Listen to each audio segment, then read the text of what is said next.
make it a part of your day.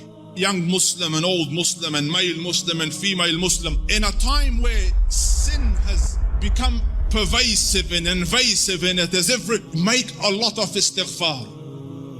Because from the punishment of Allah Rabbul Izzah, me and you were given two safeties, two things that we could hide behind and keep the adhab of Allah away. Allah Rabbul Izzah says, وَمَا كَانَ اللَّهُ لِيُعَذِّبَهُمْ وَأَنْتَ فِيهِمْ.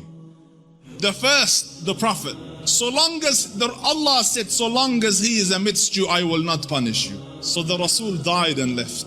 His sunnah is with us, but the Rasul went.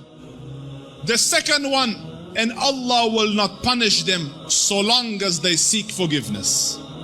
So the only salvation you have now is perpetual istighfar. The Rasul sallallahu alayhi wasallam says, I say more than 100 istighfar a day, and some say in a gathering. Busy yourselves with istighfar. Astaghfirullah al-azim. Oh Allah forgive me. Oh Allah forgive. Astaghfirullah. Make it a habit. And wallahi, Allah will open all the doors of goodness upon you. In the time of Hassan al-Basri, he was alim, zahid, taqiyyun, naqi lillahi al-wali min ash-shaytani bari, a righteous man, and he had students. So he was busy with them, and a man came and he said, Shaykh, I have problems. So he goes, what's your problem? So he goes, there's no rain in our land, drought has come, give me something to do. So he said, increase the saying of istighfar. So he thanked him and went. The other man came, Sheikh, poverty has struck us. There's no income, no money. So he said, say istighfar, increase the saying of istighfar. And his students are watching. Third person came, Sheikh, I can't have children. So increase the saying of istighfar. So the students look at the Sheikh, every person came with whatever sickness, you have one medication, just injecting everyone the same thing. What's going on? So the Sheikh said, it's from the Quran. فَقُلْتُ اسْتَغْفِرُوا رَبَّكُمْ إِنَّهُ كَانَ غَفَّارًا يُرْسِلِ السَّمَاءَ عَلَيْكُمْ مِدْرَارًا وَيُمْدِدْكُمْ بِأَمْوَالٍ وَبَنِينَ وَيَجْعَلْ لَكُمْ جَنَّاتٍ وَيَجْعَلْ لَكُمْ أَنْهَارًا. Make istighfar of Allah. Allah will send the sky down with helpful rain for you. He will bestow you with wealth and progeny and make your gardens grow, and around it springs of water will come, all for the saying of istighfar and the returning to Allah Rabbul Izzah with seeking forgiveness of Allah Rabbul Izzah. Make istighfar, Muslims. Amidst the scholars of the past, one of the famous ones is Ahmad ibn Hanbal.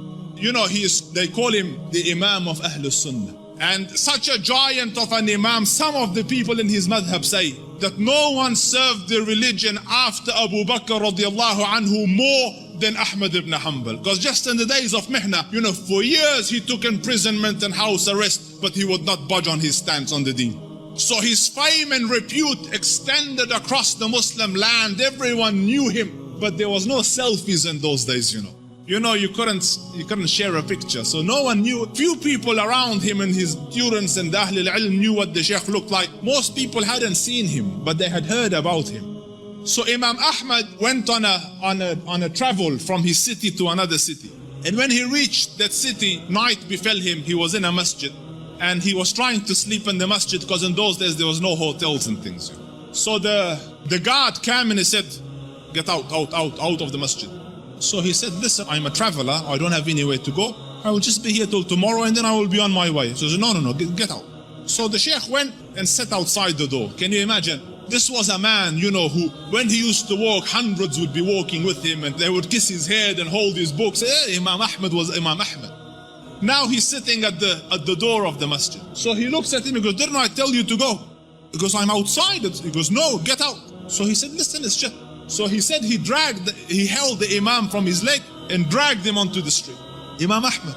And the Shaykh, subhanallah, and when he's landed in the middle of the road, across the road was a baker, the one that makes bread. So the baker saw him and he goes, listen, he sees in him signs of piety and taqwa.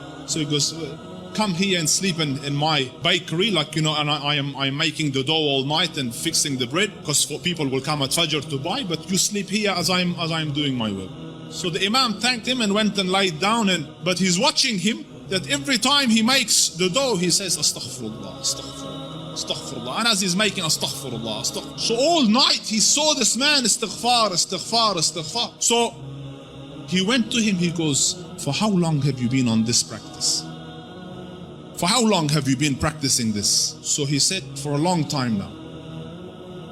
So he said, for how long? He said, for a long time. So he goes, have you seen any benefits? Because no one can be so consistent and perpetual on dhikr and on istighfar and Allah not grant him some favor. So he goes, I've realized that whatever dua I ask, Allah grants me, except for one dua that he hasn't accepted. So he said, what dua was this? He said, I prayed that, Ya Rab, let me see Imam Ahmad ibn Hanbal, and so far I haven't seen him. So the Shaykh said, he goes, Subhanallah, he dragged me by my feet to come into your bakery. Simply cause, imagine, out of my city into his house, out of his house when I was refusing, dragged me by my feet so that I could come and answer to your dua. فقلت استغفروا ربكم إنه كان غفارا يرسل السماء عليكم مدرارا ويمددكم بأموال وبنين ويجعل لكم جنات ويجعل لكم أنهارا. My dear brothers, turn to Allah Rabbul Izzah. Wallahi, I don't say this as a nice to say, but all of your the problems to all your answers is Allah Rabbul Izzah. Your refuge from every difficulty is Allah Rabbul Izzah. Turn to Him with Wallahi, turn once to Allah Rabbul Izzah, and you will find your Lord more merciful and more accommodating and more accepting than the kindest of the kind of this world.